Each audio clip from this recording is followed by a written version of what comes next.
Ya, shalom, selamat pagi Bapak Ibu Saudara terkasih dalam Tuhan Yesus Kristus. Puji nama Tuhan, kembali sama-sama kita pada pagi hari ini. Kita akan memulai hari kita dengan pujian penyembahan kepada Tuhan, amin. Sebab Dialah Tuhan yang baik, Tuhan yang mengasihi kita.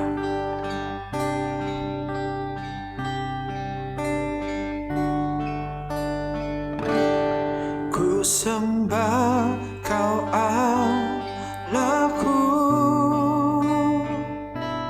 Bapa dan sahabatku,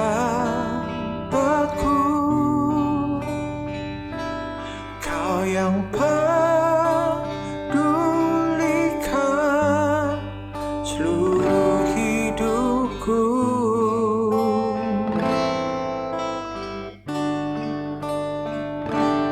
Walau lewati lembah,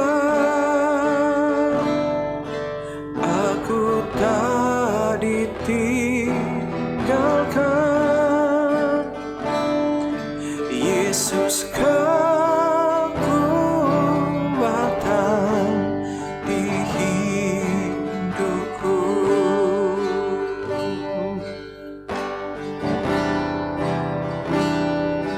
Kami menyembah Engkau, Tuhan. Ku sembah Kau Allahku, Bapa dan sahabatku, Kau yang pedulikan seluruh hidupku.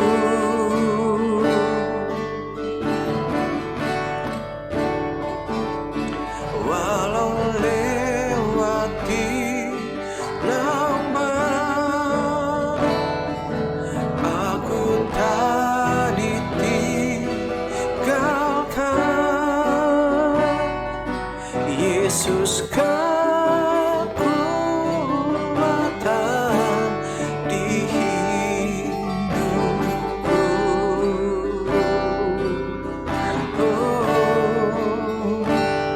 Kau kekuatan kami, Tuhan. Kau kekuatan kami, Yesus. Kami memuji dan menyembah. Ku sembah Engkau, ku sembah Yesus.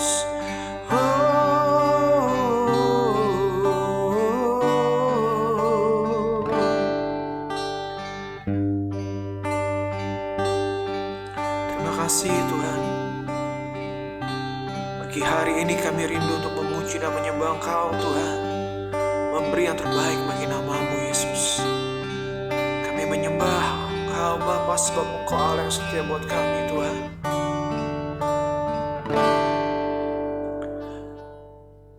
Hadirat-Mu memenuhiku, hadirat kudus-Mu penuhi bait-Mu, dan ku tersungkur menyembah-Mu. Yang ku nampak hanya kemuliaan-Mu.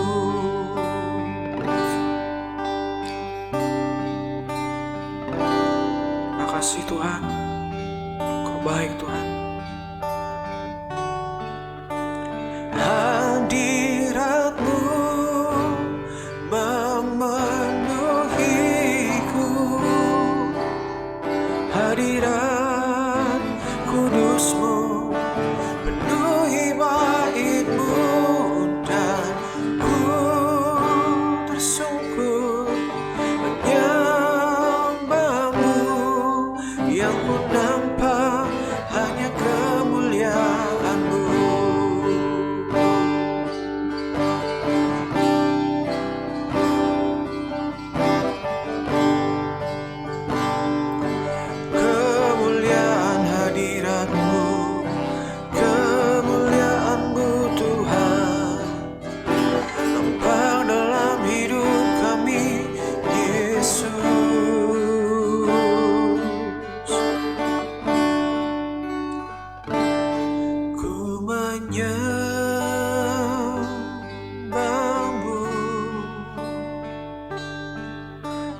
sembahmu,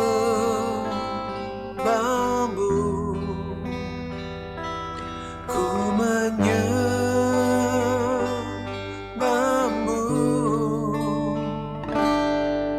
ku sembahmu,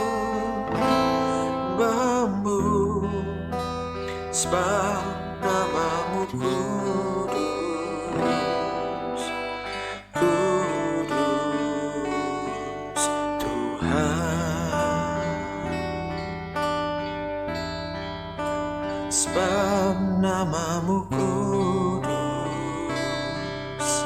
kudus Tuhan.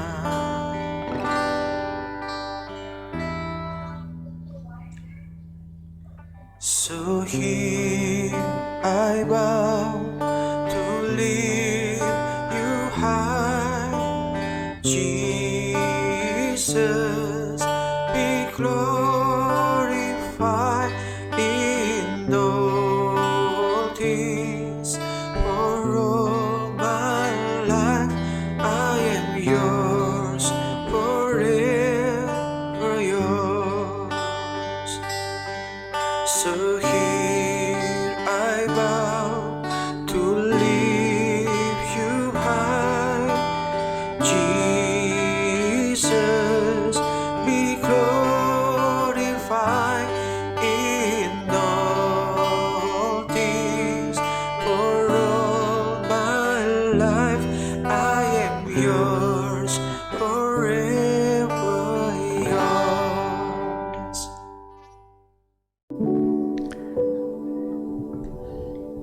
Ya, shalom, selamat pagi saudara, Bapak Ibu terkasih dalam Tuhan Yesus Kristus. Ketemu lagi dalam lilin kecil. Puji nama Tuhan kalau saat ini kita masih bisa kembali bersama-sama belajar kebenaran firman Tuhan. Terus mulai semua hanya karena anugerah Tuhan, hanya karena kebaikan Tuhan dalam hidup kita. Oleh karena itu jangan pernah jemu, kita terus menabur kebaikan dalam kehidupan orang lain, kehidupan orang-orang sekitar kita. Walaupun sekecil apapun kebaikan kita, pasti memiliki dampak yang besar, bahkan bermakna untuk memuliakan nama Tuhan. Karena kita tidak tahu pada saat kita menabur benih kebaikan, sudah pasti ada waktunya kita akan menuai. Haleluya. Sama seperti lilin yang walaupun kecil selalu dapat menerangi ruangan yang gelap dan sangat dibutuhkan pada saat keadaan darurat di mana kita mengalami mati lampu. Yuk kita sama-sama satu dalam doa. Bapak, terima kasih Engkau baik, sungguh baik buat kami. Saat ini kami mau belajar kebenaran firman-Mu. Nyatakan isi hati-Mu dengan pribadi di tengah-tengah setiap kami, sehingga Tuhan saat ini kami boleh mengalami kebenaran-Mu dan kebenaran boleh memberdayakan setiap kami. Kami percaya dalam Tuhan ada kemenangan, ada jalan keluar, ada penghiburan, dan ada kekuatan yang baru. Dalam nama Yesus Kristus Tuhan kami hidup, kami sambut kebenaran-Mu. Sembunyikan hamba-Mu di balik kayu salib-Mu. Hamba bukan siapa-siapa, dan apa yang hamba sampaikan biar itu semua boleh bermakna untuk kemuliaan nama Tuhan. Dalam nama Yesus Kristus Tuhan kami berdoa, haleluya, amin. Haleluya. Bapak Ibu saudara terkasih dalam Tuhan Yesus Kristus, saya yakin dan percaya setiap kita memiliki rasa takut. Bahkan kadang-kadang ketakutan ini menjadi sebuah fobia buat setiap kita. Saya pribadi pun jujur saya bukan takut, tapi lebih pada jijik. Ya sebenarnya takut juga sama sebuah serangga yang bernama kecoa. Dan kadang-kadang kalau ada serangga itu bisa menghacaukan semua aktivitas saya secara mendadak, Bapak Ibu.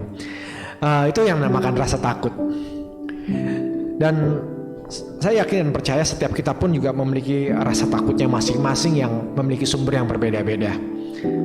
Tetapi yang perlu kita waspadai, yang perlu kita jaga adalah apa sih yang menjadi sumber, apa sih yang menentukan rasa takut kita itu, dari mana asal rasa takut kita itu. Kenapa? Karena penting bagi setiap kita mengenali sumber rasa takut kita, sehingga kita bisa mengatasi ketakutan kita, dan ketakutan kita ini tidak membawa kita ke hal-hal yang buruk. Amin. Kalau kita memiliki rasa takut dari sumber yang salah, tentu hasilnya pun akan tidak baik buat setiap kita. Apa itu sumber yang salah? Seringkali orang itu memiliki rasa takut, kekhawatiran terhadap masalah yang sedang dihadapinya, sakit penyakit, pergumulan hidup, kekhawatiran dunia. Berapa banyak dari setiap kita tiba-tiba bisa merasa takut pada saat rekening kita di ATM hampir menyentuh saldo minimal atau bahkan di bawah saldo minimal, sedangkan masih banyak kebutuhan yang harus dipenuhi. Contohnya kita harus membayar kontrakan, kita harus membayar listrik, kita harus membayar biaya anak sekolah kita. Itu akan menimbulkan sebuah rasa takutnya, akhirnya mengakibatkan kekhawatiran. Pertanyaannya, kalau kita tenggelam dalam kekhawatiran itu, kalau kita tenggelam dalam rasa takut yang berasal dari sumber yang salah ini, akan membuat kita berakhir di dalam kecemasan, dan kemudian kita menjadi putus asa, kita menjadi kecewa, tidak baik dari kita menjadi depresi, dan kemudian berakhir dengan hal-hal yang negatif. Salah satunya adalah mengakhiri hidup kita atau bunuh diri. Sangat mengerikan, bukan? Oleh karena itu penting kita mengenali rasa takut kita ini asal dari mana. Kalau sudah tahu sumbernya salah, kita harus mencari sumber yang benar, sehingga jangan sampai rasa takut ini menghancurkan kita. Karena kalau kita memiliki rasa takut yang berasal dari sumber yang benar, justru sebaliknya, ketakutan itu akan membuat kehidupan kita semakin kuat, berdampak, bahkan kita dapat memiliki hal-hal yang positif dalam kehidupan kita. Loh, kok bisa ketakutan justru menjadi kekuatan? Ketakutan justru bisa membawa kedamaian. Ketakutan bahkan bisa membawa sukacita. Kenapa bisa seperti itu? Karena apa? Karena sumber rasa takut itu siapa? Atau sumber rasa takut itu apa? Salah satu sumber rasa takut yang luar biasa, yang benar adalah pada saat sumber rasa takut kita adalah kita takut kepada Tuhan. Kita takut ditinggalkan Tuhan, kita takut meninggalkan Tuhan, kita takut tidak berjumpa dengan Tuhan, kita takut kalau Tuhan melupakan kita, kita takut kalau kita jauh dari hadirat Tuhan. Artinya apa? Bukan ketakutan yang berasal dari kekhawatiran, kecemasan, tetapi lebih kepada hormat. Ketakutan oleh karena kita mengasihi Tuhan, ketakutan oleh karena kita mencintai Tuhan. Oleh karena itu penting sekali setiap hari kita membangun keintiman dengan Tuhan, sehingga kita bisa memiliki rasa takut yang benar. Rasa takut yang bisa saya katakan rasa takut yang positif. Karena rasa takut yang positif ini tentu hasilnya adalah positif dan luar biasa. Mari sama-sama kita buka di dalam ayat firman Tuhan. Yang pertama adalah dalam kitab Mazmur pasal yang ke-15 ayat yang ke-4. Sumber rasa takut yang benar, takut hormat kepada Tuhan akan membawa kita pada hal yang positif. Hal positif yang pertama di dalam kitab Mazmur pasal yang ke-15 ayat yang ke-4 adalah kemuliaan hidup. Mari kita buka sama-sama. Kitab Mazmur pasal 15 ayat yang ke-4. Demikianlah firman Tuhan. Yang memandang hina orang yang tersingkir, tetapi memuliakan orang yang apa? Memuliakan orang yang takut akan Tuhan, yang berpegang pada sumpah walaupun rugi. Luar biasa, bukan Bapak Ibu Saudara terkasih? Kalau kita ini memiliki sumber rasa takut akan Tuhan, yang pertama, Tuhan akan memberikan kita namanya kemuliaan hidup. Hidup yang dimuliakan oleh Tuhan. Apa sih arti dimuliakan? Dimuliakan itu berarti kita dipromosikan. Dimuliakan itu artinya kita diangkat oleh Tuhan. Dimuliakan itu artinya apa sih? Dihormati oleh Tuhan. Wow. Saudara bisa bayangkan kalau Tuhan menghargai kita, Tuhan menghormati kita, Tuhan mengasihi kita. Bukan seperti hormat dari dunia ini, hormat yang dari dasar hati Tuhan yang sangat mencintai saudara dan saya. Saudara bayangkan, kalau hari-hari ini kita dikasih oleh orang-orang yang memiliki jabatan, kekuasaan di dalam satu bidang tertentu, tentunya akan sangat menguntungkan buat setiap kita pada saat kita membutuhkan. Contohnya, pada saat kita mengalami kesulitan ekonomi, tetapi kita mulai sahabat dekat, sahabat karib yang memiliki penghasilan yang sangat-sangat luar biasa, atau mungkin ada CEO sebuah perusahaan multinasional yang juga mengasihi kita karena dia pernah berutang budi pada kita, tentunya dengan sangat mudah tanpa kita minta tolong pun dia akan nolong kita. Amin. Apalagi Tuhan kita. Pada saat Tuhan yang mempunyai langit dan bumi, pencipta segalanya, mengasihi kita karena kita takut akan Dia, karena kita mencintai Dia, memuliakan hidup kita, mengangkat hidup kita, mempromosikan hidup kita. Saya katakan tidak satu apapun dalam dunia ini yang dapat bisa mencegahnya. Amin. Hari-hari ini kalau kita sedang dalam mengalami masalah yang berat, mungkin usaha kita mengalami kesulitan, ekonomi kita diambang kehancuran, keluarga kita berantakan, anak-anak kita melakukan hal-hal yang tidak benar, atau kita mengalami sakit penyakit sampai detik ini pun belum mengalami kesembuhan, belum mengalami satu hal yang positif, tetap miliki rasa takut akan Tuhan. Rasa takut yang sumbernya adalah Tuhan, di mana kita belajar untuk mengasihi Tuhan, mencintai Tuhan, menghormati, menghargai Tuhan. Karena Tuhan sendiri berjanji yang pertama akan memuliakan hidup kita, akan mengangkat hidup kita, akan mempromosikan hidup kita, apapun. Buat Tuhan sungguh sangat mudah untuk menyembuhkan kita, sungguh sangat mudah untuk memberkati setiap kita, sungguh sangat mudah untuk mengubah keadaan kita menjadi lebih baik seperti apa yang kita mau. Tetapi buat Tuhan, satu hal yang paling sulit adalah mengubah sikap hati kita, mengubah rasa takut kita kepada Tuhan. Karena itu adalah bagian kita, karena itu adalah keputusan kita, dan Tuhan tidak pernah memaksakan itu, dan Tuhan tidak bisa memaksakan itu juga, dan Tuhan tidak mau memaksakan hal itu kepada kita. Karena setiap kita memiliki kehendak bebas, memiliki pilihan bebas. Oleh karena itu hari ini Bapak Ibu, kalau engkau ingin dipermuliakan, kalau engkau ingin dipromosikan dalam setiap apapun area kehidupanmu oleh Tuhan sendiri, miliki takut akan Tuhan.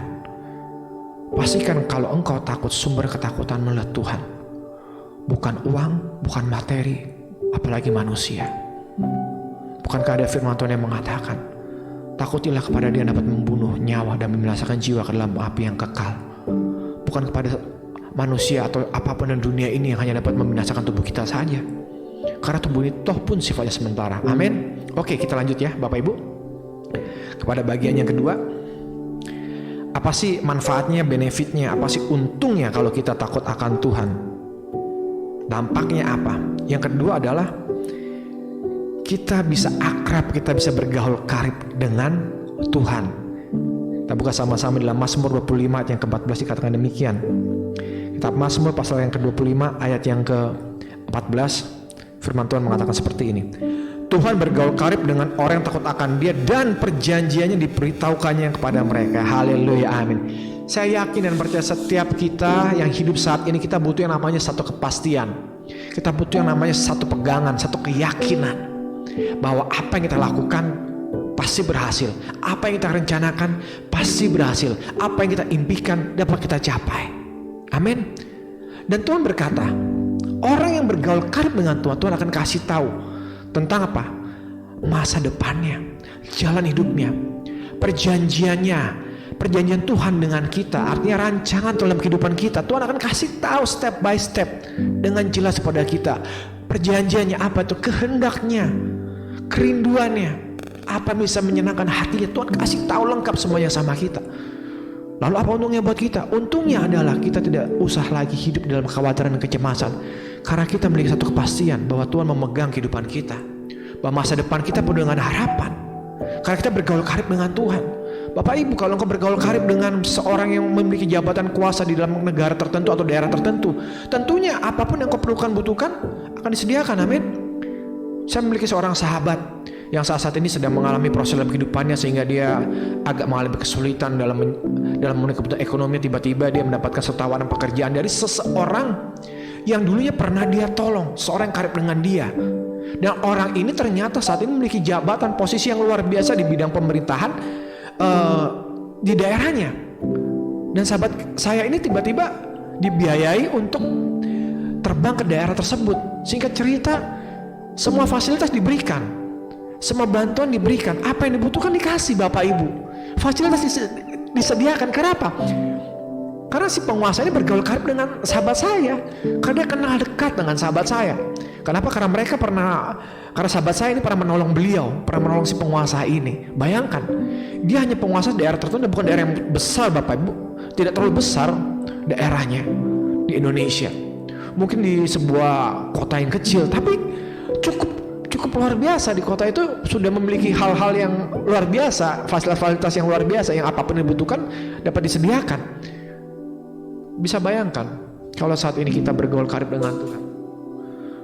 Wow, apa sih yang menjadi masalah kita, pergumulan kita? Tuhan akan jawab semuanya, Tuhan akan sediakan semuanya.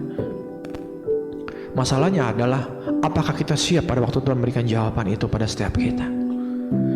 Berapa banyak orang yang tidak siap diberkati Tuhan, dilimpahi Tuhan dengan berkat-berkat materi yang luar biasa, sehingga hidupnya justru jauh dari Tuhan ketika dia mengalami hidup yang nyaman, hidup yang enak, materi yang berlimpah, justru ditinggalkan Tuhan. Dan sebaliknya, berapa banyak orang yang meninggalkan Tuhan ketika hidupnya mulai terasa susah, terasa segala sesuatunya sia-sia, dan tidak ada harapan lagi sepertinya.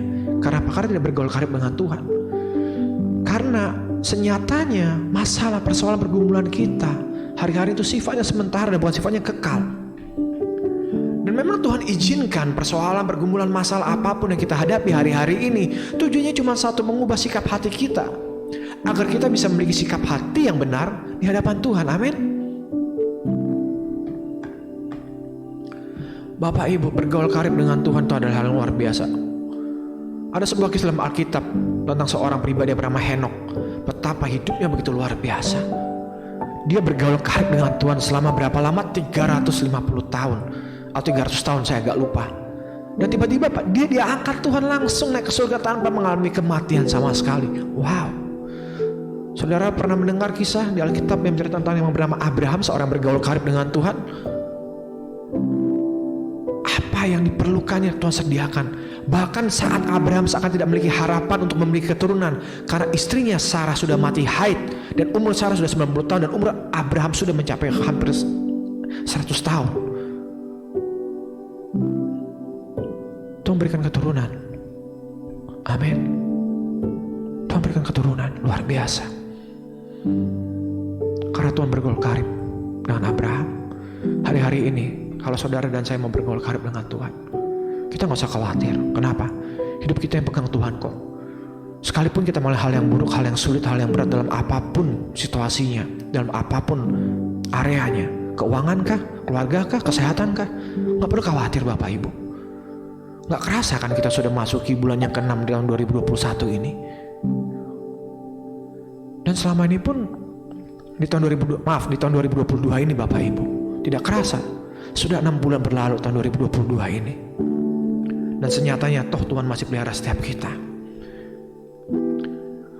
Kalau kita masih bisa menyaksikan tayangan ini, kalau kita masih bisa bersama-sama saat ini, itu semua karena apa sih? Karena kemurahan Tuhan, karena kebaikan Tuhan. Amin. Bergaulah karib dengan Tuhan melalui firman-Nya, melalui bersatu dengan Tuhan, mencari wajah setiap hari, memulai kehidupan kita dengan intim dengan Tuhan. Haleluya. Kemudian apalagi benefitnya kalau kita memiliki rasa takut akan Tuhan, memiliki sumber rasa takut kepada Tuhan? Yang ketiga adalah panjang umur. Dalam Amsal 10 ayat yang ke-27. Kita baca sama-sama dalam kitab Amsal pasal yang ke-10 ayat yang ke-27.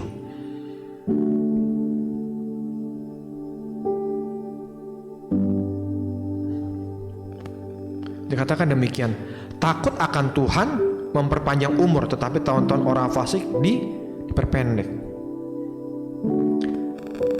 Saya terbiasa mengucapkan selamat ulang tahun, semoga panjang umur pada teman-teman saya merayakan ulang tahunnya. Tentunya siapa sih yang mau umurnya pendek? Semua orang ingin umur panjang, sehat, sejahtera, dan hidup dengan layak. Amin. Satu-satunya cara adalah kita memiliki rasa tahu dan hormat akan Tuhan.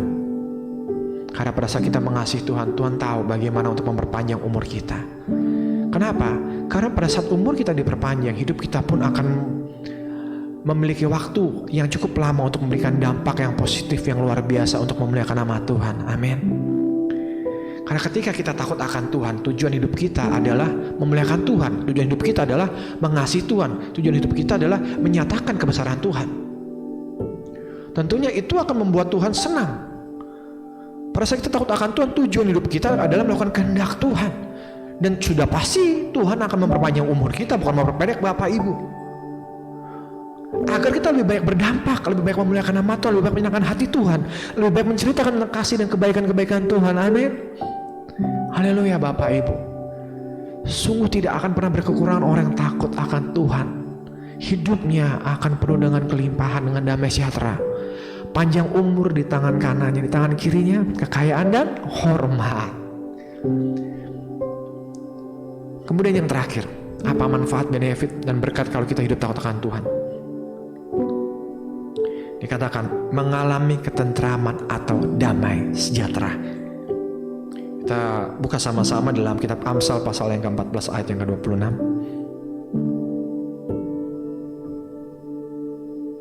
Amsal pasal yang ke-14 ayat yang ke-26. Demikianlah firman Tuhan. Dikatakan begini, Bapak Ibu. Dalam takut akan Tuhan, ada apa? Ada ketentraman yang besar, bahkan ada perlindungan bagi anak-anaknya. Siapa sih yang gak pengen hidup penuh dengan damai sejahtera? Saudara, jangan saudara kira orang yang memiliki harta kekayaan materi yang berlimpah luar biasa itu mengalami hidup yang selalu penuh dengan sukacita. Belum tentu, saudara. Berapa justru orang-orang kaya, raya, bahkan mereka yang sering kita sebut sultan-sultan itu, saudara, hidup dalam kekhawatiran, hidup dalam kecemasan. Bahkan tidak sedikit dari mereka yang bahkan tidak bisa menikmati kekayaan mereka. Kenapa? Karena mereka terbaring di rumah sakit karena mengalami sakit yang cukup parah, Bapak Ibu. Tetapi firman Tuhan katakan, kalau kita punya takut akan Tuhan, itu udah cukup buat kita membuat hidup kita aman, tentram, dan damai. Apapun keadaan kita, sekalipun kita di tengah masalah, tengah persoalan, badai rumah tangga, badai ekonomi kah, sakit penyakit yang parah kah, yang dokter sudah angkat tangan, yang tidak ada obatnya kah, kita bisa memiliki ketentraman dan ketenangan yang besar pada saat kita hidup takut akan Tuhan, hidup mengasihi Tuhan. Saudara tahu kisahnya bagaimana Petrus berjalan di atas air, bukan air yang tenang, Bapak Ibu, air yang tiup angin sakal. Atau kalau saya boleh mengatakan secara berlebihan adalah Petrus berjalan di atas badai. Kenapa? Karena dia takut akan Tuhan, dan dia bisa, dan dia tenang. Demikian pula dengan setiap kita, demikian pula dengan setiap saudara dan saya. Pada saat kita hidup takut akan Tuhan, hidup mengasihi Tuhan, kita akan mengalami damai sejahtera, sukacita, dan ketenteraman yang besar apapun keadaan kita. Dan firman Tuhan katakan yang terakhir, Tuhan melindungi. Bahkan ada perlindungan bagi siapa? Bagi saudara dan saya, anak-anak Tuhan.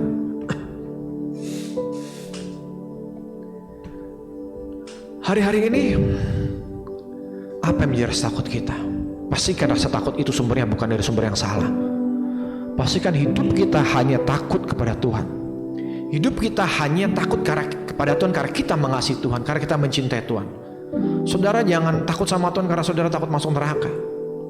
Salah-salah saudara akan kecewa dan saudara mungkin akan berpaling dari Tuhan. Tetapi hiduplah takut akan Tuhan karena kita mengasihi Tuhan, karena Tuhan Yesus Kristus sudah terlebih dahulu mengasihi saudara dan saya.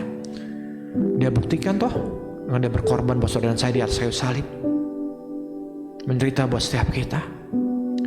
Dan saudara lihat, jujur pada waktu Tuhan Yesus Kristus hendak mengalami aniaya, penderitaan di atas kayu salib, dia juga mengalami ketakutan yang besar. Diceritakan bagaimana pergumulan Tuhan Yesus Kristus dalam doa di Taman Getsemani, sampai dia keringatnya seperti setetes darah karena dia sudah enggak tahan dan begitu takut, begitu frustasi. Tetapi dia mulai mengarahkan rasa takutnya kepada kehendak Tuhan, pada kasihnya akan Tuhan. Dan saudara lihat apa yang dialami Tuhan Yesus Kristus. Dia disalib, mati, berkorban buat saudara dan saya, teraniaya. Namun kisahnya tidak berhenti di situ, Bapak Ibu. Pada hari yang ketiga, Tuhan Yesus bangkit, amin, yang kita rayakan sebagai Paskah. Dan setelah dia bangkit, dia tidak langsung naik ke surga. Dia menguatkan setiap murid-muridnya selama 40 hari. Dan kemudian dia naik ke surga. Apakah ketika dia naik ke surga dia tinggalkan murid-muridnya, saudara dan saya sendirian? Tidak. Dia berikan Roh-Nya yang kudus kepada setiap kita, anak-anak yang dikasihinya. Untuk apa dia naik ke surga? Dia naik ke surga untuk mempersiapkan tempat buat saudara dan saya, tempat yang terbaik. Dan berikutnya apa yang Tuhan Yesus lakukan? Dia berjanji akan apa? Akan datang kembali untuk menjemput saudara dan saya. Haleluya. Hari ini pastikan hidup kita hanya takut akan Tuhan karena kita mengasihi Tuhan. Mulailah hidupmu hari ini dengan takut akan Tuhan, dengan mengasihi dan mencintainya dengan sungguh-sungguh, dengan ketulusan hatimu, dengan sikap hati yang benar. Dan engkau akan mengalami hal-hal yang luar biasa dalam hidupmu. Engkau akan bergaul karib dengan Tuhan. Engkau akan mengalami ketentraman. Engkau akan mendapatkan perlindungan. Engkau akan memiliki umur yang panjang. Dan apapun yang kau perbuat pasti berhasil. Amin. Mari sama-sama kita mulai hari kita dengan rasa takut kepada Tuhan. Mari kita berdoa. Tuhan, terima kasih buat berkat-Mu, buat firman-Mu, kebenaran-Mu yang setelah kami dengar pada saat ini, Tuhan. Biar hidup kami hanya takut kepada Tuhan, karena kami mengasihi Tuhan. Karena Tuhan lebih dahulu mengasihi kami, bukan takut kehilangan akan hal-hal yang sifatnya sementara, fana, duniawi Tuhan, tetapi karena kami takut kehilangan Tuhan. Kami takut jauh dari Tuhan. Sebab Tuhan adalah Tuhan kami yang baik, Tuhan yang mengasihi setiap kami. Terima kasih banyak Bapa. Terus kami berdoa buat tentang bangsa ini, Presiden, Wakil Presiden, Kabinet Menterinya, anggota MPR, DPR, KPK, MK, TNI, Polri-nya Tuhan. Setiap lembaga-lembaga yudikatif, eksekutif, legislatif, Tuhan berkati, Tuhan pakai mereka untuk mendatangkan damai sejahtera, sukacita-Mu buat bangsa kami. Karena kami tahu bangsa kami boleh ada semua oleh karena kemurahan Tuhan, oleh karena anugerah Tuhan, oleh karena cinta Tuhan. Terpujilah nama yang besar Tuhan kami Yesus Kristus. Kami berdoa, kami mengucap syukur, kami berterima kasih, dan kami akan mulai hari kami dengan doa yang Tuhan Yesus Kristus ajarkan sendiri. Bapa kami di surga, dikuduskan nama-Mu, datanglah kerajaan-Mu, jadi kehendak-Mu di bumi seperti surga. Berikanlah kami pada hari makan kami cukupnya, dan ampunilah kesalahan kami seperti kami pun mengampuni kesalahan kami, dan jangan bawa kami dalam pencobaan, tapi lepaskanlah kami dari jahat, karena Engkau punya kerajaan, kekuasaan, dan kemuliaan sampai selama-lamanya. Terima kasih Tuhan, Engkau sudah memberkati kami berlimpah-limpah, sudah memberkati kami, dan tangan sudah bertemu kami daripada malapetaka sehingga sakan tidak mempah kami. Kiranya anugerah berkat yang luar biasa dilimpahkan dalam nama Bapa kami yang kudus, oleh kasih karunia Tuhan Yesus Kristus, persekutuan yang manis dan pertolongan dari Roh yang kudus menyertai memberkati setiap kami saat ini bahkan sampai selama-lamanya. Maranatha, datang Tuhan Yesus Kristus, kami mengasihi Engkau. Dalam nama Bapa, Roh Kudus kami sudah berucap syukur. Haleluya. Amin. Selamat pagi. Jehovah Immanuel, Tuhan Yesus Kristus memberkati.